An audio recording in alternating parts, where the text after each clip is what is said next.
innal hamdulillah nahmaduhu nasta'inuhu wa nastaghfiruh wa na'udzu billahi min shururi anfusina wa min sayyiati a'malina man yahdihillahu fala mudilla lahu wa man yudlil fala hadiya lahu wa ashhadu an la ilaha illallah wahdahu la sharika lahu wa ashhadu anna la ilaha illallah wahdahu la sharika lahu wa ashhadu anna muhammadan abduhu wa rasuluh. Amma ba'd. رب اشرح لي صدري ويسر لي أمري واحلل عقدة من لساني يفقهوا قولي ربي يسر ولا تعسر وتمم بالخير وبك نستعين يا فتاح ربي زدني علما اللهم انفعنا بما علمتنا وعلمنا ما ينفعنا وزدنا علما اللهم إني أسألك علما نافعا ورزقا طيبا وعملا مقبولا اللهم فقهنا في الدين آمين يا رب العالمين. السلام علیکم ورحمۃ اللہ وبرکاتہ. جیسا کہ آپ سب کو پتہ ہے اب رمضان آنے والا ہے، اور رمضان مبارک جب آتا نبی کریم صلی اللہ علیہ وسلم کو حضرت جبرائیل علیہ السلام نے قرآن کا دورہ کرواتے تھے، اور جس سال آپ صلی اللہ علیہ وسلم کا وصال ہوا اس سال حضرت جبرائیل علیہ السلام نے 2 مرتبہ قرآن کا دورہ کروایا تھا. تو آج ہم اسی سنت کے مطابق دورہ قرآن شروع کرنا چاہتے ہیں. اللہ سبحانہ تعالیٰ سے اچھی دعائیں کریں اور ثابت قدمی کے ساتھ قرآن مکمل سننے کی دعا خاص طور سے کریں. اللہ تعالیٰ ہمارے لیے آپ کے لیے وقت میں برکت دے، ہمارا سکھانا آپ کا سننا قبول فرمائے. اس میں جو کمی، جو کوتاہی، جو غلطی ہے اللہ سبحانہ تعالیٰ اس پر پکڑ نہ کریں، اور جو چیزیں اس میں ہدایت کی ہے ان سب کو ہم پر عمل کرنا آسان فرمائے. آمین یا رب العالمین. سورہ البقرہ مدنی سورت ہے. اس کی بہت بڑی فضیلتیں ہیں. جس گھر میں پڑھی جاتی اس گھر سے شیاطین بھاگ جاتے ہیں.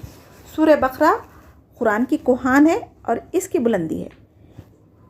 اس کی ہر آیت کے ساتھ 80 فرشتے نازل ہوئے تھے. بالخصوص آیت الکرسی یہ تو خاص عرش تلے سے نازل ہوئی. حضرت عبداللہ بن مسعود رضی اللہ تعالیٰ عنہ کا فرمان ہے کہ جو شخص سورہ بقرہ کی 4 آیتیں شروع کی، پھر آیت الکرسی اور اس کے بعد کی 2 آیتیں، اور سورہ بقرہ کی آخری کی 3 آیتیں، یعنی جملہ 10 آیتیں صبح و شام پڑھ لیں تو ان کو شیطان یا کسی اور چیز نقصان نہیں پہنچا سکتی. آپ صلی اللہ علیہ وسلم نے فرمایا جس گھر میں رات کے وقت سورہ بقرہ پڑھی جائے وہاں 3 راتوں تک شیطان داخل نہیں ہو سکتا. امام ترمذی کی حدیث ہے، محمد صلی اللہ علیہ وسلم نے فرمایا قرآن سیکھو، قرآن کو پڑھو. جو کوئی اس کو سیکھتا ہے پھر اس پر عمل بھی کرتا ہے، اس کی مثال ایسی ہے جیسے مشک سے بھرا ہوا برتن جس کی خوشبو ہر طرف مہکتی ہے. اور جو قرآن حاصل کرنے کے بعد سو جانے والوں کی مثال ایسی ہے جس طرح مشک تو بھرا ہوا ہے لیکن اس کا منہ بند کیا ہوا ہے. اس حدیث مبارکہ سے ہمیں کیا پتہ چل رہا ہے؟ قرآن جو کچھ سیکھے اسے دوسروں تک پہنچانا چاہیے اور خود بھی اس پر عمل کرنا چاہیے. نبی کریم صلی اللہ علیہ وسلم نے فرمایا سورہ بقرہ سیکھو، اس کا لینا برکت ہے اور اس کو چھوڑنا باعث حسرت ہے، اور جادوگر اس کی طاقت نہیں رکھتے. پھر کچھ دیر خاموش رہے اور فرمایا سورہ بقرہ اور سورہ آل عمران دونوں نورانی صورتیں ہیں. ان دونوں صورتوں کے پڑھنے والوں کے لیے قیامت کے دن یہ دونوں صاحبان یعنی بادل کی طرح پڑھنے والوں کو سایہ کریں گے. قرآن پڑھنے والا شخص جب خبر سے اٹھے گا تو دیکھے گا کہ ایک نورانی چہرہ والا شخص کھڑا ہے اور کہتا ہے کہ کیا تم مجھے جانتے ہو؟ وہ کہیں گے نہیں، تو وہ جواب دے گا میں قرآن ہوں جس کی تم تلاوت زندگی میں کرتے تھے. اور قیامت کے دن اللہ سبحانہ تعالیٰ سے قرآن ہمارے لیے سفارش کرے گا اور اس کی سفارش قبول بھی کی جائے گی. اب اس سے ہمیں کیا پتہ چلا؟ قرآن ہماری خبر کا ساتھی بھی ہے اور حشر کے میدان میں بھی ہماری سفارش کرے گا. اب ہم میں کون ہے جو جانتے بوجھتے اس سے فائدہ نہیں اٹھائیں گے؟ تو وہی خسارہ پانے والا ہے نا. قرآن میں 7 لمبی صورتیں ہیں جس کی فضیلت بہت زیادہ ہے، جس میں ایک سورہ بقرہ بھی ہے. اور سورہ فاتحہ الحمدللہ سے شروع ہوئی اور یہ سورہ بقرہ حروف مقطعات سے شروع ہوئی. سورہ بقرہ میں علماء اکرام کہتے ہیں کہ 1000 خبریں ہیں، 1000 احکامات ہیں اور 1000 منہمات ہیں. یعنی جو کوئی اس سورہ بقرہ کو پڑھ لے گا اس کو زندگی گزارنے کے جو طریقے پچھلے انبیاءوں کو دیے گئے تھے اور ہماری شریعت میں ہے، وہ ساری چیزیں جس سے منع کیا گیا، جو ان کے قصے کہانیاں تھے، جو یہود نصارہ نے کیا حرکتیں کی تھی، وہ ساری چیزیں ہمیں اس میں پتہ چل جائیں گی، اور کیا احکامات پر عمل کرنا ہے اور کس سے ہمیں بچنا چاہیے، یہ ساری چیزیں ہمیں انشاءاللہ سورہ بقرہ میں پتہ چلے گی. اور یہ الف لام میم جو ہے نا، ایک حرف نہیں ہے بلکہ الف ایک حرف ہے، لام ایک حرف ہے اور میم ایک حرف ہے. اور ہر حرف پر ایک نیکی ہے اور ایک نیکی کا اجر اللہ سبحانہ تعالیٰ 10 گنا سے لے کے اللہ جتنا چاہے دینے پر قادر ہے۔ قرآن مجید میں 29 صورتیں حروف مقطعات سے شروع ہوتی ہیں، جس میں سے 28 صورتیں مکی صورتیں ہیں اور ایک صورت یعنی سورہ بقرہ مدنی صورت ہے۔ یعنی حروف مقطعات کے معنی کوئی نہیں جانتا سوائے اللہ سبحانہ تعالیٰ کے۔ ہمارا ایمان اللہ پر ہونا چاہیے۔ یہ صورتوں کے شروع میں ہی آیا کرتی ہے۔ یہ کیوں آیا قرآن میں، اس کی بحث میں ہمیں نہ پڑھیں۔ کہتے ہیں کہ عربوں کی زبان عربی تھی اور نبی کریم صلی اللہ علیہ وسلم بھی عرب سے ہی تھے۔ جب نبی کریم صلی اللہ علیہ وسلم پر قرآن نازل ہوئی تو وہ لوگوں نے کیا کیا، اس پر ایمان نہیں لایا، اس کے ساتھ کفر کیا۔ تو اللہ سبحانہ تعالیٰ ان کی مادری زبان عربی ہونے کی وجہ سے اور نبی کریم صلی اللہ علیہ وسلم کو عربی زبان میں قرآن عطا کیا۔ تو جب وہ لوگ نہیں مان رہے تھے تو جو لوگ عرب کے تھے وہ تو پڑھنا لکھنا جانتے تھے، نبی کریم صلی اللہ علیہ وسلم تو امی تھے، تو ان کو چیلنج کے لیے، عاجز کرنے کے لیے اللہ سبحانہ تعالیٰ نے الف لام میم حرف مقطعہ دیا اور کہا کہ اگر تم اللہ کا مقابلہ کرنا چاہتے ہو تو اس جیسی کوئی ایک آیت بنا کر لے کر آؤ، چاہے تو تم ساری دنیا والوں کو اپنی مدد کے لیے بلا لو۔ اور یہ چیلنج جب کا نہیں تھا، قیامت تک بھی یہ چیلنج کوئی بھی اس کو پورا نہیں کر سکا۔ ذالکہ کے معنی ہے کسی چیز کی عظمت بیان کرنا ہے، تو یہ الفاظ عرب ممالک میں یوز ہوتا تھا۔ تو ذالکہ وہ کتاب ہے، اس سے کیا مراد ہے، کون سی کتاب ہے؟ لوح محفوظ میں جو کتاب ہے اس کی طرف اشارہ کیا گیا۔ جو کتاب لوح محفوظ سے آسمان زمین پر جو لا کے رکھی گئی، اسی سے وقفہ ضرورت کے مطابق 23 سال میں دنیا میں نازل فرمایا۔ کتاب سے مراد یا قرآن مجید ہے۔ لا ریبہ کے معنی ہے اللہ کی کتاب ہونے میں کوئی شک کی گنجائش ہی نہیں ہے۔ جب اللہ سبحانہ تعالیٰ خود فرما رہے ہیں کہ اس میں کوئی شک کی گنجائش نہیں ہے تو ہمیں بھی اس میں شک نہیں کرنا چاہیے۔ جو کچھ قرآن میں ہے وہ اللہ سبحانہ تعالیٰ کی کلمات ہے، اس کی بھی احکامات ہے اور ان پر ایمان والوں کو ماننا اور عمل کرنا ضروری ہے۔ یہ کب ممکن ہو سکتا؟ جب ہم اللہ سبحانہ تعالیٰ پر ایمان لائے اور اس کی کتابوں پر بھی ایمان لائیں گے۔ فیہ، اس میں ہدن یعنی ہدایت ہے، اور کس کے لیے ہے یہ؟ جو لوگ متقی ہے۔ متقی کسے کہتے ہیں؟ جو اللہ تعالیٰ سے ڈرتے اور پرہیزگاری اختیار کرتے ہیں۔ پرہیزگار کا مطلب ہے کسی چیز سے احتیاط کرنا، جیسے کسی بیماری میں ہم پرہیز کرتے نا، اسی طریقے سے ہمیں شرک بدعتوں سے پرہیز کرنا ہے۔ ان 2 آیتوں سے ہمیں کیا سمجھ میں آتا؟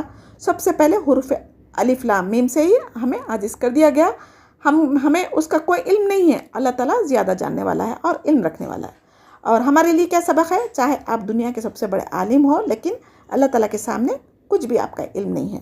جتنی بھی کوشش کر لو، اللہ کے علم تک کوئی نہیں پہنچ سکتا، بندہ عاجز ہے۔ قرآن میں جو عقائد یعنی توحید، رسالت اور احکامات دیے گئے ہیں وہ سب انسانیت کے لیے، کامیابی کے لیے، گمراہی سے نجات کے لیے، ان کے برحق ہونے میں کوئی شک نہیں۔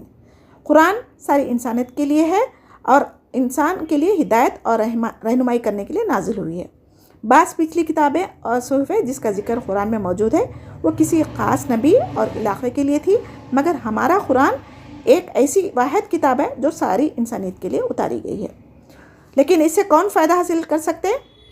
جو لوگ اللہ سبحانہ تعالیٰ پر ایمان رکھتے اور اللہ سے ڈرتے، آخرت کے عذاب سے اور بچنے کی کوشش میں لگے رہتے۔ جو کچھ اس قرآن میں اللہ تعالیٰ نے حکم دیا ہے اس کو جاننے کی کوشش کریں اور زندگیوں میں عمل کر سکیں، اللہ کو راضی کر کے ہم اللہ کے عذاب سے بچ سکیں۔ جن کے دل مرنے کے بعد اللہ کے بارگاہ میں جواب دہی کا احساس نہیں رکھتے تو ویسے لوگ کو اس میں ہدایت نہیں ملنے والی ہے۔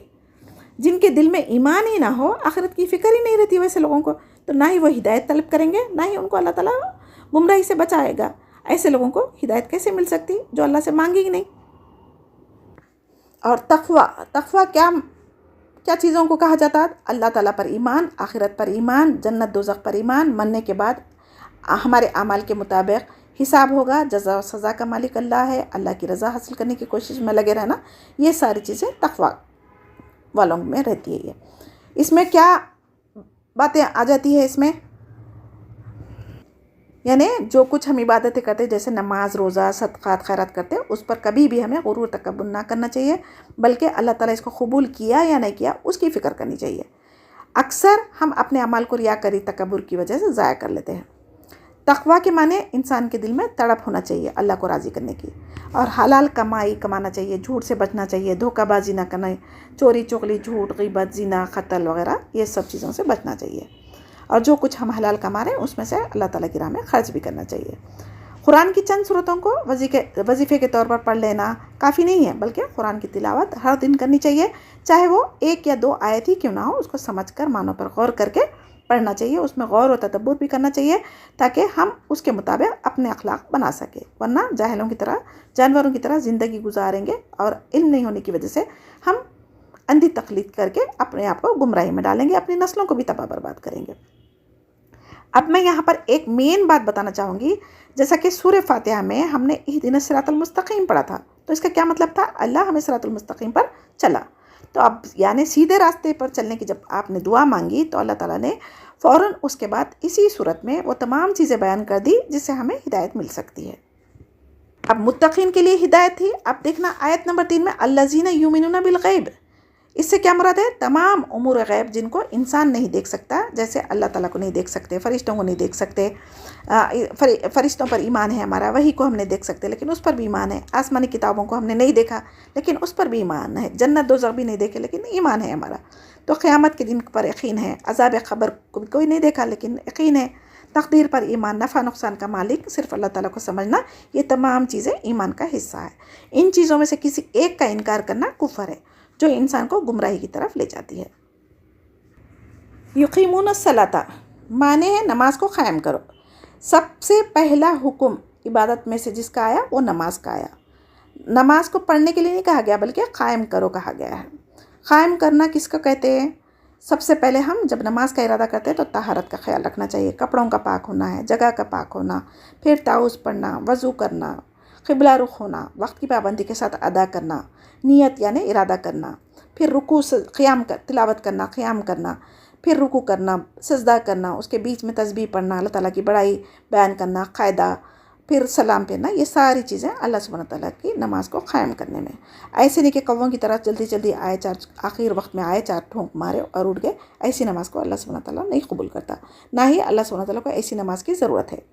نماز شروع کرنے کے بعد سورہ فاتحہ جب پڑھتا نا تو اس کے بعد کوئی اور سورہ پڑھنا چاہیے، اور جب سورہ فاتحہ پڑھتے تو اب اس کے معنوں پر غور کرتے ہوئے پڑھیں، اس کے بعد ہم اللہ سبحانہ تعالیٰ سے دعا کرنی چاہیے۔ اس میں درود ابراہیم بھی ہے، جب تک درود نہیں پڑھی جاتی نا، دعا مطلق رہتی، وہ قبول نہیں ہوتی، تو جب درود ابراہیم بھی پڑھ لیں گے ہم تو جو نماز میں ہم سورہ فاتحہ دعا کے طور پر پڑھیں وہ بھی انشاءاللہ قبول ہونے والی ہے۔ اور نماز کو اللہ تعالیٰ وحی کے ذریعے دنیا میں نہیں اتارا بلکہ نبی کریم صلی اللہ علیہ وسلم کو عرش پر بلایا، معراج کی رات آپ صلی اللہ علیہ وسلم کو اپنے پاس بلا کر تحفے کے طور پر دی ہے، جس کی حفاظت ہمیں کرنی چاہیے۔ یعنی جو اگر آپ کے کوئی چہیتے لوگ ایک قیمتی تحفہ دیے تو آپ اس کی حفاظت کس طریقے سے کرتے، تو یہ بھی ہمارے پیارے نبی محمد صلی اللہ علیہ وسلم کو آسمانوں پر بلا کر اللہ سبحانہ تعالیٰ نے اپنے پاس سے یہ تحفہ دیا تھا، تو اس کی حفاظت کرنا ہمارے لیے ضروری ہے۔ اور نماز آنکھوں کی ٹھنڈک ہے، جب کبھی پریشانی آتی آپ صلی اللہ علیہ وسلم نماز کے لیے کھڑے ہو جاتے تھے، ہم نمازوں کو ہی چھوڑ دیتے نا، جب کبھی مصیبت آ جاتی، کوئی خوشی کا کام آتا تو سب سے پہلے چیزیں ہماری کیا چھوٹتی؟ نماز، مگر نبی کریم صلی اللہ علیہ وسلم کا طریقہ کیا تھا؟ نماز سے مدد حاصل کرتے تھے۔ اور آج ہم مسلمان نمازوں کو پڑھتے بھی ہیں تو بہت سمجھ کر جلدی جلدی ادا کرتے، نہ ہی ہماری قرات صحیح ہے نہ ہی رکوع سجدے مکمل ہوتے، تو ہمیں کیسے اس کا اثر ہماری زندگی میں ملے گا بتائیے؟ ہم میں سے اکثر لوگ کو فجر کی نماز میں اٹھنا ہی بوجھ لگتا، جبکہ اس وقت اللہ تعالیٰ کی مخلوق پرندے بھی اپنی زبان سے اللہ تعالیٰ کا ذکر کرتی ہے، اور ہم انسان اشرف المخلوقات ہو کر بھی غفلت کی نیند سوتے رہتے ہیں۔ نماز ہر حال میں پڑھنا فرض ہے سوائے حائضہ عورت اور نفاس والی عورت کے، لیکن آج بدقسمتی سے ہم اپنے دنیاوی کاموں میں نیند کی وجہ سے نمازوں کو ضائع کر دیتے ہیں اور بعد میں اس کی قضا پڑھنے کا رواج نکال دیا۔ یہ ایک نئی بدعت ہے، یہ ہر بدعت گمراہی کی طرف لے کر جاتی۔ اسلام میں قضا نماز کا تصور ہی نہیں ہے، اگر ہوتا تو جنگ کے میدان میں جہاں صحابہ رضی اللہ تعالیٰ عنہ دین توحید کا کلمہ بلند کرنے کے لیے اپنی جانیں قربان کرنے میں لگے ہوئے تھے، اس وقت بھی انہیں نماز قضا نہیں بلکہ صلاۃ الخوف پڑھنے کا حکم دیا تھا۔ اگر قضا پڑھنا ہوتا تو بولتے تھے کہ امن میں جب چلے جاؤ گے اپنے گھر جب جا کے نماز پڑھو، تو جب جنگ کے میدان میں نماز کو قضا کرنے کا نہیں تھا تو ہم اپنی نمازیں کس وجہ سے قضا کر رہے ہیں اور کہاں اس کی شریعت میں اجازت ہے، آپ بتائیں مجھے۔ اور سفر کے دوران، آج کا زمانے کا سفر تو بہت ہی آسان ہے لیکن وہ جب کا سفر اتنا آسان نہیں تھا، اس کے باوجود بھی نماز کو قصر کر کے، قصر یعنی 4 فرض نماز ہے تو اس کو آدھی کرنے کا حکم ہوا، لیکن نماز کو قضا کرو گھر جا کے پڑھو نہیں کہا گیا۔ اب صلاۃ القصر جب ہمیں نمازوں میں تخفیف کر دی گئی اللہ تعالیٰ، تو سفر کے دوران ابھی بھی ہمیں 4 رکعتوں والی نماز کو 2 کر کے پڑھنے کا حکم ہے، سوائے فجر کی 2 رکعت جو ہے نا اس کو آدھی نہیں کر سکتے، اور مغرب کی 3 ہے نا اس کو بھی ہم دیر نہیں کر سکتے، تو لہٰذا 4 جیسا ظہر عصر عشاء کی 4 رکعتیں فرض ہے اس کو ہم 2 کر سکتے۔ اب اس کے بعد اور ایک دیکھیں، زندگی میں ہر ایک کو بیماری آتی، بستر پر ہو جاتا کسی مجبوری کی وجہ سے، تو اس کو بھی نماز اشارے سے پڑھنے کا حکم ہے۔ ایسا نہیں کہا گیا کہ جب تمہارے کو صحت ہو جائے گی تب اس کے بعد تم ساری نمازیں قضا کر لو۔ اور سفر میں اور ایک دیکھیں، 4 بڑے بڑے میجر میں آپ کو ریزنز بتا رہی ہوں نماز قضا کرنے کے بارے میں۔ سفر میں پانی اگر نہیں بھی ملا، اگر آپ کو قضاء حاجت کی بھی ضرورت ہے، وضو کرنے کی بھی ضرورت ہے، یہاں تک کہ آپ جنابت کی حالت میں بھی ہے، حیض کی بھی حالت میں آپ کو غسل کرنا ہے، تب اگر پانی نہیں ملنے کی صورت میں اللہ سبحانہ تعالیٰ نے سورہ نساء میں تیمم کی آیتیں نازل فرمائی، اور تیمم کر کے اللہ تعالیٰ نماز کو پڑھنے کا حکم دیا۔ کیا اگر نماز اگر قضا کی جا سکتی تو تیمم کرنے کے لیے کیوں کہا جاتا بھائی؟ جنابت کا غسل کرو، جہاں کب پانی ملے گا اس کے بعد میں غسل کرو، اس کے بعد میں وضو کرو، اس کے بعد نماز پڑھو، اللہ تعالیٰ کہہ سکتے تھے نا۔ تو ان 4 بڑی بڑی چیزوں سے آپ سوچئے، غور کریے۔ ہماری نماز قضا جو پڑھنے کا رواج بن چکا، یوٹیوب سے بھی بہت سارے لوگ اپنے دین میں بدعتیں شامل کر رہے ہیں، تو آپ سوچئے کہ اب اتنی بڑی بڑی میجر چیزیں میں بتانے کے بعد کیا ہم نمازیں قضا کر سکتے کیا؟ ٹھیک ہے، اتنے ساری شرعی عذر ہونے کے باوجود بھی نمازوں کو معاف نہیں کیا گیا، بلکہ نہ ہی قضا کرنے کا حکم دیا گیا۔ آج پھر ہم کیسے قضا نماز کر سکتے ہیں اس کو یاد رکھیں۔ اچھا، اور ایک میں بات بتا دوں، حیض کی حالت میں، نفاس کی حالت میں اللہ سبحانہ تعالیٰ نے نماز کو معاف کیا ہے، اور جو روزے چھوٹ جاتے نا حیض کے اور نفاس کی وجہ سے، ان روزوں کی قضا کرنے کا حکم دیا۔ اگر واقعی میں نماز کو قضا کیا جانا ہوتا تو ہر مہینے کے جو ہمارے روزے چھوٹتے حیض میں، تو اللہ سبحانہ تعالیٰ بولتے تھے تو اس کو جب پاکی حاصل کر لو تو پھر یہ روزے اور نماز دونوں قضا کرو۔ جیسے کہ گنتی کے جو چند دن ہیں وہ بعد میں قضا کرنے کا حکم ہوا ہے سورہ بقرہ میں، لیکن نماز کا نہیں ہوا۔ تو آپ سوچئے، اگر حیض والے 7 دن اور نفاس والے جتنے مدت ہوتی نا، ہر ایک کی الگ الگ ہے، وہ اتنے دن کے اگر نمازیں اگر قضا کرنے کا حکم ہوتا تو ہمارے لیے مشکل ہو جاتا تھا۔ تو اللہ سبحانہ تعالیٰ جہاں پر قضا کا حکم نہیں دیا وہ قضا ہم نہیں کر سکتے۔ ہاں، روزوں کے قضا کا حکم ہے تو اس کو آپ قضا کریں، جو اللہ نے چھوٹ دی اس کا فائدہ اٹھائیں۔ اسلام میں نماز کے بغیر ایمان کا تصور ہی نہیں کیا جا سکتا۔ مومن اور کافر میں فرق کرنے والی چیز نماز ہے، یہ ارکان اسلام کا دوسرا رکن ہے۔ ہاں، اگر کسی انسان کو غفلت کی وجہ سے، ٹائم نہیں معلوم ہونے کی وجہ سے بھول گیا، یا اس کو ایسی نیند لگ گئی، نیند کا غلبہ آ گیا، یا دماغی حالت ٹھیک نہیں ہونے کی وجہ سے، مجنون ہونے کی وجہ سے، جب اس کو ہوش آ جائیں گا، جب نیند میں سے وہ جاگ جائیں گا، تو فوراً اس کو نماز ادا کر لینا چاہیے۔ ایسا نہیں کہ فجر کی نماز میں ہم سوتے رہے، لیکن جب نیند اٹھی، نیند سے آنکھ کھلی تو ہماری 8-9 بج رہے تھے، تو اب ہم وہ نماز کو ظہر کے ساتھ ملا کے نہیں پڑھیں گے، بلکہ جب آپ کی آنکھ کھلے اسی وقت میں ہم وضو کریں، اور پہلے سب سے پہلا کام نماز کو ادا کریں، اس کے بعد دوسرے کام کریں۔ تو یہ ایک طریقہ ہے، جب غفلت کی نیند اگر لگ جائے، جان بوجھ کر آپ سو کے بعد میں قضا پڑھیں گے، یہ اگر انٹینشن ہوگا تو پھر ایسی نمازیں قبول نہیں ہوگی۔ اور بیمار کے لیے دوسری عبادتیں جیسے روزے کا فدیہ ہے، حج اگر نہیں کر سکے تو ان کے لیے کوئی حج بدل کر سکتا، لیکن نماز ان کو اشارے سے پڑھنے کا حکم ہے۔ اگر نماز قضا کی جا سکتی تو پھر اللہ تعالیٰ کہتے تھے نا ان کو بھی نماز قضا کر لو یا کسی اور سے نماز ادا کروا لو، نہیں نا۔ تو آپ اس بات کو غور کریں اور سوچیں۔ فرض نماز مردوں کے لیے تو باجماعت ادا کرنا ضروری ہے۔ ایک نابینا صحابی تھے نبی کریم صلی اللہ علیہ وسلم کے زمانے میں، انہوں نے کیا کہا، نبی کریم صلی اللہ علیہ وسلم سے اجازت چاہیے کہ یا اللہ، میرے کو کوئی مسجد تک لانے والا کوئی نہیں ہے، لہٰذا مجھے اجازت دیجیے کہ میں گھر میں نماز ادا کروں۔ تو نبی کریم صلی اللہ علیہ وسلم بولے کیا تمہارے گھر تک اذان کی آواز آتی؟ تو ہاں، تو بولے کہ پھر آپ کا نماز گھر میں پڑھنا جائز نہیں ہے۔ آج ہمارے مرد حضرات اگر نماز پڑھتے بھی ہے تو گھروں میں پڑھنے کی عادت بنا لی ہے۔ تو شیطان نے ہمیں اللہ سبحانہ تعالیٰ کی عبادت، خاص طور پر نماز جس میں سجدے ہے، اس سے روکنا چاہتا ہے، کیونکہ شیطان نے ایک سجدے کا انکار کر کے جنت سے نکالا گیا۔ تو وہ کیسے چاہے گا کہ ہم بندے سجدے کر کے اللہ کو راضی کر لیں؟ تو سب سے زیادہ بندہ سجدے میں اللہ کے قریب ہوتا، تو اللہ تعالیٰ کے آگے ہم جھکیں، یہ شیطان نہیں چاہتا۔ اسی لیے ہمارا دشمن ہے شیطان، اس کو ہم اپنا دشمن ہی مانیں، اس کی چالوں سے بچیں۔ اسی کے لیے ہمیں قرآن کو، حدیث کو سمجھنا ضروری ہے۔ وَمِمَّا رَزَقْنَاهُمْ يُنْفِقُونَ، اور اس میں سے جو رزق ہم نے تم کو دیا اس کو خرچ کرنے کا حکم ہے۔ جو کچھ ہمارے پاس مال ہے وہ ہمارا نہیں ہے، بلکہ اللہ سبحانہ تعالیٰ ہی کا دیا ہوا ہے۔ اس میں سے کچھ مال صدقہ خیرات کرنے کا حکم دیا ہے، جس میں صدقہ واجبہ یعنی زکوٰۃ اور صدقہ نافلہ جو نفل صدقہ دونوں شامل ہے. جیسے کہ ہم بینک میں پیسہ جمع کر کے بے فکر ہو جاتے نا، صدقہ خیرات بھی اللہ تعالیٰ کے پاس ہمارے لیے بخشش کا ذریعہ ہو سکتا، وہ ہمارے لیے فیوچر میں فکس ڈپازٹ ہو رہا. تو اب ہم اس کو بڑھا چڑھا کر اللہ کے راستے میں دینا چاہیے. اہل ایمان یہ دونوں میں کوتاہی نہیں کرتے. یہ صفات مومنوں کی اس آیت میں بیان کی گئی ہے، یعنی تعریف فرمائی گئی ہے. اگر دنیا میں کوئی ہماری تعریف کرے تو ہم کتنا خوش ہو جاتے اور تعریف کرنے والے کا شکریہ ادا کرتے. یا اللہ تعالیٰ مومنوں کی تعریف کی تو ہم کو کتنا اللہ کا شکر ادا کرنا چاہیے جو ہمیں امت محمدیہ مسلمہ میں پیدا فرمایا. اگر ہم کسی اور قوم میں ہوتے تو آج ہمارا کیا ہونے والا تھا اور آخرت کیسی ہونے والی تھی ہماری. جو کچھ ہم اپنے ماں باپ پر اہل وعیل پر خرچ کرتے خوش دلی سے کریں وہ صدقہ ہے اور اس کا اجر ہمیں ضرور ملے گا. دنیا میں مصیبتیں بھی ٹالتا صدقہ. اور جو ماں باپ اپنی ساری زندگی کی محنت کی کمائی اولادوں کے لیے اعلیٰ تعلیم دلانے کے لیے لگا دیتے، ان پر خرچ کرنے میں کمی نہیں کرنا چاہیے. وہاں اولاد ماں باپ کو بڑھاپے میں بوجھ سمجھنے لگ رہی ہے نا، تو اسی وجہ سے آج اولڈ ایج ہوم بنے ہوئے ہیں اور یتیموں پر خرچ نہیں کرنا چاہتے، اسی لیے یتیم خانے بنے ہوئے ہیں.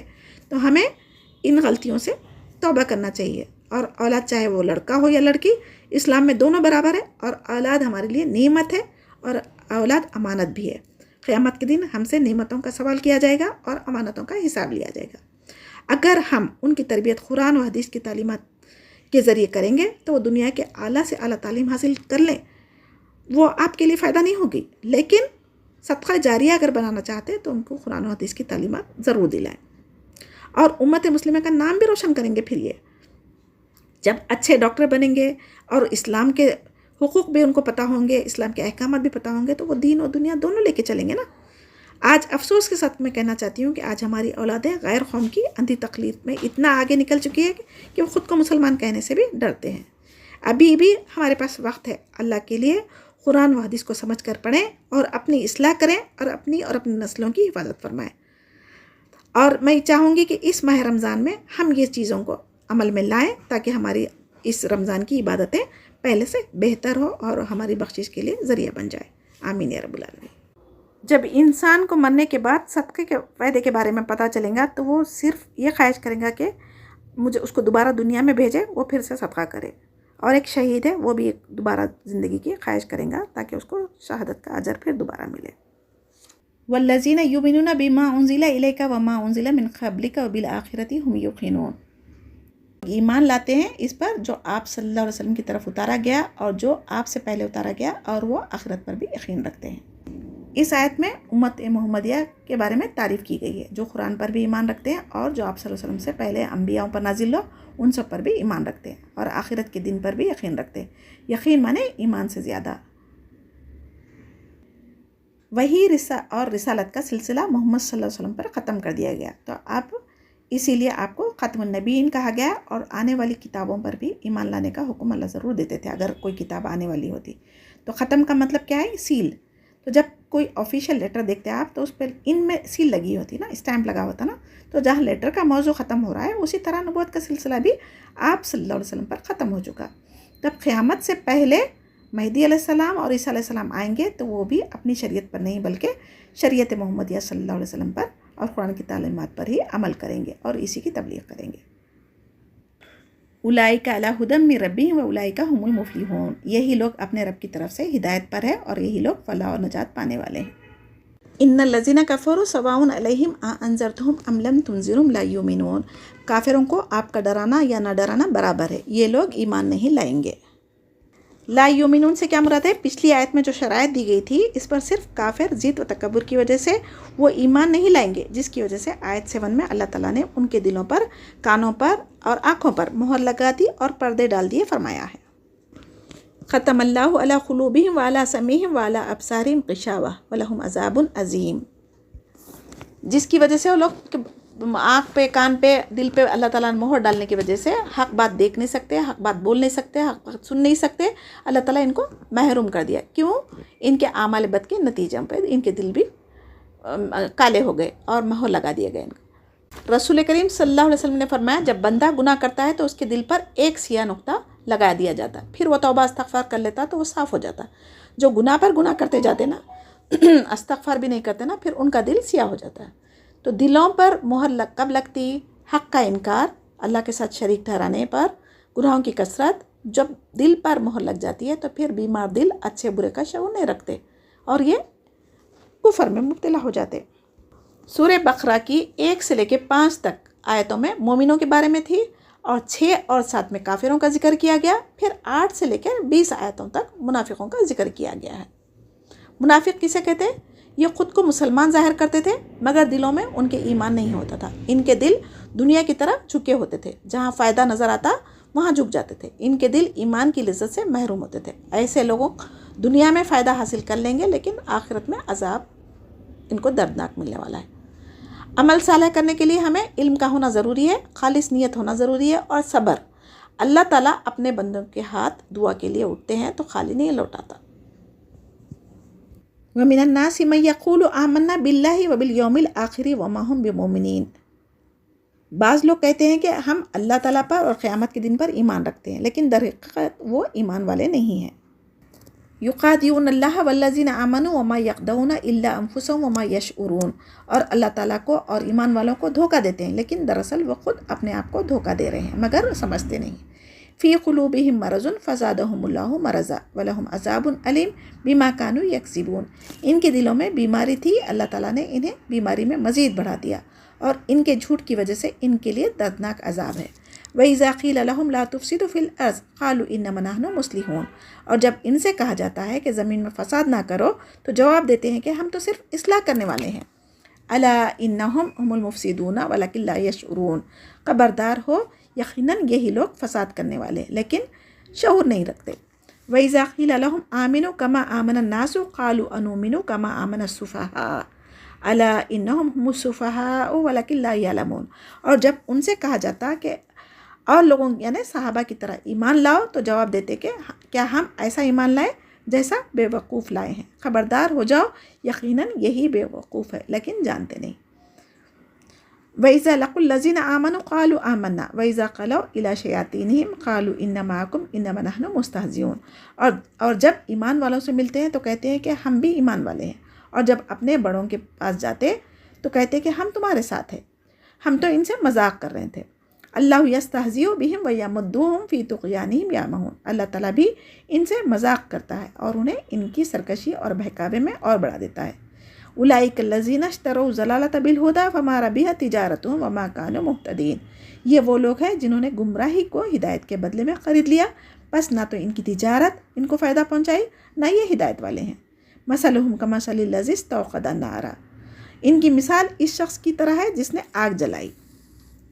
فلما اضاءت ما حولہ ذہب اللہ بنورہم وترکہم فی ظلمات لا یبصرون، بس آس پاس کی چیزیں روشن میں آئی، ٹھیک ہے، اللہ ان کے نور کو لے گیا اور انہیں اندھیروں میں چھوڑ دیا جو نہیں دیکھتے۔ سمن بکمن عمیٌ فہم لا یرجعون، بہرے گونگے اندھے بس وہ نہیں لوٹتے، یعنی یہ آنکھ کے اندھے کان کے بہرے منہ کے گونگے نہیں ہیں لیکن حق بات سننے سے اللہ تعالیٰ ان کو محروم کر دیا۔ او کصیب من السماء فیہ ظلمات ورعد وبرق یجعلون اصابعهم فی آذانہم من الصواعق حذر الموت واللہ محیط بالکافرین، یا آسمانی برسات کی طرح جس میں اندھیرا اور گرج ہو، بجلی ہو، موت سے ڈر کر کڑاکے کی وجہ سے اپنی انگلیاں اپنے کانوں میں ڈال لیتے، اور اللہ تعالیٰ کافروں کو گھیرنے والا ہے۔ چاہے اب یہ بجلی کی کڑک سے تو ڈر رہے ہیں لیکن اللہ تعالیٰ یہاں بتا رہے ہیں کہ چاہے بجلی کی کڑک سے تم کان میں انگلی ڈال لو اس سے بچ نہیں سکتے نا، اسی طریقے سے موت تم کو آ کے رہیں گے، اور اللہ تعالیٰ تم کہاں جا کے چھپ جاؤ وہاں سے بھی اللہ تعالیٰ تم کو پکڑے گا، گھیرنے پہ قادر ہے۔ یکاد البرق یخطف ابصارهم کلما اضاء لهم مشوا فیہ واذا اظلم علیہم قاموا ولو شاء اللہ لذهب بسمعهم وابصارهم ان اللہ علی کل شیء قدیر۔ قریب ہے کہ بجلی ان کی آنکھیں اچک لے جائے، جب ان کے لیے روشنی کرتی ہے تو اس میں چلتے پھرتے ہیں، پھر جب ان پر اندھیرا کرتی ہے تو کھڑے ہو جاتے ہیں، اور اگر اللہ تعالیٰ چاہے تو ان کے کانوں اور آنکھوں کو بیکار کر دے، یقیناً اللہ تعالیٰ ہر چیز پر قدرت رکھنے والا ہے۔ یا ایھا الناس اعبدوا ربکم الذی خلقکم والذین من قبلکم لعلکم تتقون، اے لوگو اپنے رب کی عبادت کرو جس نے تم سے پہلے کے لوگوں کو پیدا کیا، یہی تمہارا بچاؤ ہے۔ الذی جعل لکم الارض فراشا والسماء بناء وانزل من السماء ماء فاخرج به من الثمرات رزقا لکم فلا تجعلوا للہ اندادا وانتم تعلمون۔ فلا تجعلوا للہ اندادا وانتم تعلمون، جس نے تمہارے لیے زمین کو فرش اور آسمان کو چھت بنایا اور آسمان سے پانی اتار کر اس سے پھل پیدا کیا، تمہیں روزی دی، خبردار باوجود جاننے کے اللہ کے شریک مقرر نہ کرو۔ وَإِن كُنتُمْ فِي رَيْبٍ مِّمَّا نَزَّلْنَا عَلَىٰ عَبْدِنَا فَأْتُوا بِسُورَةٍ مِّن مِّثْلِهِ وَادْعُوا شُهَدَاءَكُم مِّن دُونِ اللَّهِ إِن كُنتُمْ صَادِقِينَ۔ ہم نے جو کچھ اپنے بندے پر اتارا اس میں اگر تمہیں شک ہو اور تم سچے ہو تو اس جیسی ایک صورت تو بنا لاؤ، تمہیں اختیار ہے کہ اللہ تعالیٰ کے سوا اپنے مددگاروں کو بھی بلا لو۔ لم تفعلوا ولن تفعلوا فاتقوا النار التي وقودها الناس والحجارة اعدت للكافرين۔ بس اگر تم نہ کیا اور تم ہرگز نہیں کر سکتے تو سچا مان لو، اس آگ سے بچو جس کا ایندھن انسان اور پتھر ہے جو کافروں کے لیے تیار کی گئی ہے۔ یعنی قرآن کریم صداقت کی کھلی دلیل ہے۔ عرب و عجم کے تمام کافروں کو چیلنج کیا گیا تھا لیکن وہ آج تک اس کا جواب نہیں دے سکے اور قیامت تک کوئی دے بھی نہیں سکے گا۔ ہاں، انسان تفسیر میں تبدیلی کر سکتا مگر قرآن کی آیتوں میں نہیں کر سکتا، کیونکہ قرآن کی حفاظت کا اللہ سبحانہ تعالیٰ خود ذمہ لیے ہوئے۔ ناسا کا تو مطلب معلوم ہے انسان، والحجارہ سے کون مراد ہے؟ پتھر مراد ہے۔ اس میں علماء کے اختلاف ہے۔ حضرت ابن عباس رضی اللہ تعالیٰ عنہ کہتے ہیں کہ گندک کے پتھر ہے اور بعض کے نزدیک پتھر کے بت ہے جس کی وہ عبادت کرتے تھے، ان کے لیے اللہ سبحانہ تعالیٰ نے جہنم میں ٹھکانہ بنایا ہے۔ جیسا کہ سورہ انبیاء آیت 98 میں ہم آگے پڑھیں گے، انکم وما تعبدون من دون اللہ حسب جہنم، تم اور جن کی تم عبادت کرتے ہو جہنم کا ایندھن ہوں گے، اللہم اجرنا من النار۔ انسان جل کر خاک ہونے کے بعد پھر سے دوبارہ ان کے جسم پر گوشت دیا جائے گا، پھر جلیں گے، اسی طرح کنٹینیو عذاب ان پر جاری رہے گا۔ اللہم اجرنا من النار۔ وبشر الذین آمنوا وعملوا الصالحات ان لهم جنات تجری من تحتها الانہار کلما رزقوا منها من ثمرات رزقا قالوا هذا الذی رزقنا من قبل وأتوا به متشابہا ولهم فیہ ازواج مطہرہ وهم فیہا خالدون۔ اور ایمان والوں اور نیک عمل کرنے والوں کو ان جنتوں کی خوش خبریاں دو جن کے نیچے نہریں بہہ رہی ہے، جب کبھی وہ پھلوں کا رزق دیے جائیں گے اور ہم شکل لائے جائیں گے تو وہ کہیں گے یہ وہی ہے جو ہم اس سے پہلے دیے گئے تھے۔ ان کے لیے بیویاں ہیں پاک صاف اور جنتوں میں ہمیشہ رہنے والے ہیں۔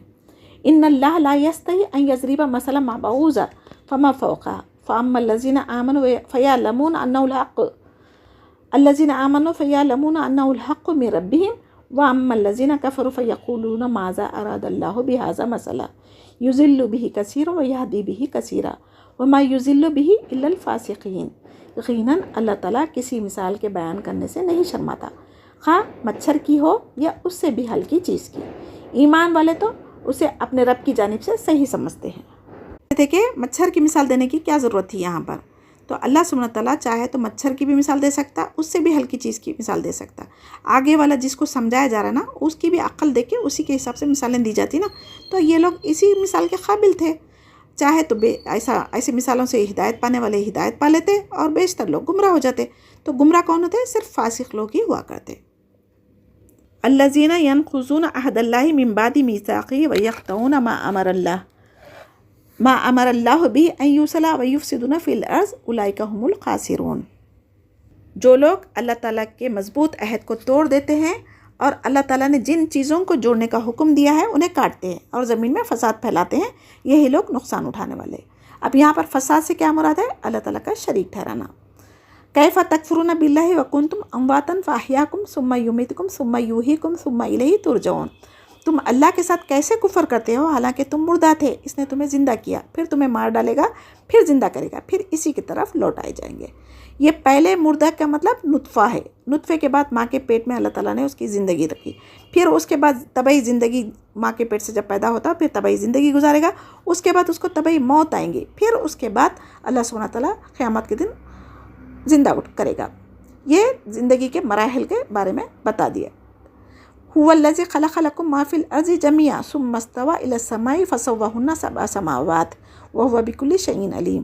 وہ اللہ جس نے تمہارے لیے زمین کے تمام چیزوں کو پیدا کیا، پھر آسمان کی طرف خسد کیا اور ان کے ٹھیک ٹھاک 7 آسمان بنایا، اور ہر چیز کو وہ جانتا ہے۔ ایسا نہیں کہ اللہ سبحانہ تعالیٰ زمین آسمان بنا کے اس میں جو کچھ ہے اس کو بھول نہیں گیا، لیکن ہر چیز کا علم رکھنے والا ہے۔ وَإِذَا قَالَ رَبُّكَ لِلْمَلَائِكَةِ إِنِّي جَاعِلٌ فِي الْأَرْضِ خَلِيفَةً قَالُوا أَتَجْعَلُ فِيهَا مَن يُفْسِدُ فِيهَا وَيَسْفِكُ الدِّمَاءَ وَنَحْنُ نُسَبِّحُ بِحَمْدِكَ وَنُقَدِّسُ لَكَ قَالَ إِنِّي أَعْلَمُ مَا لَا تَعْلَمُونَ۔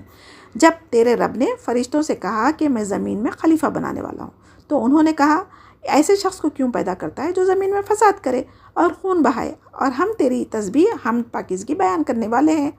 اللہ تعالیٰ نے فرمایا جو میں جانتا ہوں تم نہیں جانتے۔ اس آیت میں جب اللہ سبحانہ تعالیٰ نے فرشتوں کے سامنے ذکر کیا کہ بطور خلیفہ میں دنیا میں آدم علیہ السلام کو بھیجنے والا ہوں، تو دنیاوی امور سر انجام دینے کے لیے کسی کو نائب بنانا تھا، کسی کی موت کے بعد یا کسی کی غیر حاضری میں کسی کو جانشینی دیتے نا، اسی طریقے سے تو فرشتے نور سے بنائے گئے، اور یہ الگ مخلوق ہے جو انسان سے پہلے بنائے گئے تھے، اور فرشتوں کے پاس غیب کا علم نہیں تھا، وہ اللہ تعالیٰ کے مقرب فرشتے ہونے کی وجہ سے ان کو اتنا علم ہوتا تھا جس کا اللہ تعالیٰ نے انہوں حکم دیا تھا۔ تو فرشتوں کو معلوم تھا کہ انسانوں سے پہلے زمین پر جنات قتل فساد یہ کرے تھے نا، تو فرشتوں کے ذریعے بٹایا گیا تھا، تو وہ علم کی بنا پہ انہوں نے سوچا کہ یہ انسان کو پھر جب دوبارہ بھیجیں گے تو یہ بھی یہی کام کریں گے، اور اگر عبادت کرنے کا مقصد ہے دنیا میں خلیفہ بھیجنے کا، تو کیا ہم آپ کی عبادت کرنے کے لیے دن رات لگے ہوئے ہیں نا، وہ فرشتوں نے کہا تھا۔ لیکن جب اللہ تعالیٰ نے کہا کہ جس کا علم مجھے ہے تمہیں نہیں ہے، تو پھر فرشتوں نے اپنی بات پر نادم ہو گئے۔ وَعَلَّمَ آدَمَ الْأَسْمَاءَ كُلَّهَا ثُمَّ عَرَضَهُمْ عَلَى الْمَلَائِكَةِ فَقَالَ أَنْبِئُونِي بِأَسْمَاءِ هَؤُلَاءِ إِن كُنتُمْ صَادِقِينَ۔ اور اللہ تعالیٰ نے آدم علیہ السلام کو تمام نام سکھا کر ان چیزوں کو فرشتوں کے سامنے پیش کیا اور فرمایا اگر تم سچے ہو تو ان چیزوں کے نام بتاؤ۔ قالوا سبحانك لا علم لنا الا ما علمتنا انك انت العلیم الحکیم۔ ان سب نے کہا اے اللہ تیری ذات پاک ہے، ہمیں تو صرف اتنا ہی علم ہے جتنا تو نے ہمیں سکھا رکھا ہے، پورے علم حکمت والا تو ہی ہے۔ یہ آیت 32 میں اللہ تعالیٰ کے دو نام علیم اور حکیم آئے ہیں۔ یہ قرآن میں 29 ٹائم مل کر آئے ہیں، کیونکہ وہ ہر چیز کا علم رکھتا ہے اور جانتا ہے کہ کس کو کیا دینا ہے، اس میں حکمت بھی ہوتی ہے۔ زمین اور آسمان کی کوئی بھی چیز اللہ سبحانہ تعالیٰ سے پوشیدہ نہیں ہے۔ انسان کے گناہوں کے باوجود بھی نعمتیں ہمیں دیتا ہے، فوراً عذاب نہیں دیتا، اس میں بھی اللہ تعالیٰ کی حکمت چھپی ہوئی ہے۔ قال یا آدم انبئهم باسمائهم فلما انبأهم باسمائهم قال الم اقل لكم انی اعلم غیب السماوات والارض واعلم ما تبدون وما کنتم تکتمون۔ اللہ تعالیٰ نے حضرت آدم علیہ السلام سے فرمایا تم ان کے نام بتا دو۔ جب انہوں نے بتا دیے تو فرمایا کیا میں نے تمہیں پہلے نہیں کہا تھا، زمین اور آسمان کا غیب میں ہی جانتا ہوں، اور میرے علم میں ہے جو تم ظاہر کر رہے ہو اور جو تم چھپاتے ہو۔ وَإِذْ قُلْنَا لِلْمَلَائِكَةِ اسْجُدُوا لِآدَمَ فَسَجَدُوا إِلَّا إِبْلِيسَ۔ جب اللہ نے فرشتوں کو آدم علیہ السلام کو سجدہ کرنے کا حکم دیا تو فرشتوں نے ہی سجدہ کیا سوائے ابلیس کے۔ ابا واستکبر وکان من الکافرین، اس نے انکار کیا اور تکبر کیا اور کافروں میں ہو گیا۔ وقلنا یا آدم اسکن انت وزوجک الجنہ وکلا منہا رغدا حیث شئتما ولا تقربا هذه الشجرة فتکونا من الظالمین۔ اور ہم نے کہہ دیا کہ اے آدم تم اور تمہاری بیوی جنت میں رہو اور جہاں کہیں سے چاہو بفراغت کھاؤ، لیکن اس درخت کے قریب بھی نہ جانا ورنہ ظالم ہو جاؤ گے۔ اس آیت میں اللہ سبحانہ تعالیٰ نے آدم علیہ السلام کو تیسری فضیلت دی۔ وہ کیا تھی؟ اللہ تعالیٰ نے کہہ دیا کہ اے آدم تم اور تمہاری بیوی جنت میں رہو۔ پہلی کیا تھی تعظیم؟ اللہ تعالیٰ نے آدم علیہ السلام کو خود اپنے ہاتھ سے بنایا، اور آدم علیہ السلام کی تعظیم کے لیے فرشتوں کو سجدہ کرنے کا حکم دیا۔ اب تیسرا، آدم علیہ السلام کو جنت میں رہنے کی اجازت دی، اور جہاں سے چاہو بافراغت یعنی دل بھر کے کھاؤ، لیکن ایک درخت کے قریب نہ جانے کا حکم دیا تھا۔ پھر آدم علیہ السلام کی تسکین کے لیے انہی کی پھسلی سے حوا علیہ السلام کو پیدا کیا تھا، تو تاکہ ایک دوسرے کے ساتھ اپنا دل بہلائے، جو چاہے کھائے۔ خاص طور پر ایک درخت سے منع کیا گیا تھا نا، اس کے بارے میں اکثر مشہور ہے کہ وہ گندم کا درخت تھا۔ اللہ عالم، قرآن حدیث میں اس کی کوئی دلیل نہیں ملتی، اس کے جاننے یا نہ جاننے سے ہمارے لیے کوئی فائدہ یا نقصان ہونے والا نہیں ہے، تو ایسے سوالات سے ہمیں بچنا چاہیے۔ درخت کے قریب بھی نہیں جانا، اس سے ہمارے لیے کیا سبق ہے؟ کوئی بھی چیز سے منع اگر کیا گیا ہے قرآن و حدیث میں تو ہمیں بھی اس کے قریب نہیں جانا چاہیے۔ جب شیطان ہمیں بھٹکا دے گا، اگر اس کے ہم قریب بھی جائیں گے تو کیا ہوگا؟ گناہ بھی کروا دے گا، جیسے آدم اور حوا کے ساتھ کیا، جھوٹی قسمیں کھا کر ہمیشہ زندہ رہنے کی لالچ دے کر گناہ کروایا۔ اب جیسا کہ ہم کسی مجلس میں جا رہے ہیں، ناچ گانے محفلوں کی، آج کل کی شادیوں میں بغیر میوزک کے، بغیر ناچ گانے کے، بے حیائی کے کچھ کام ہو رہے نہیں۔ اگر ہم ویسی جگہ پر چلے گئے، اگر ہم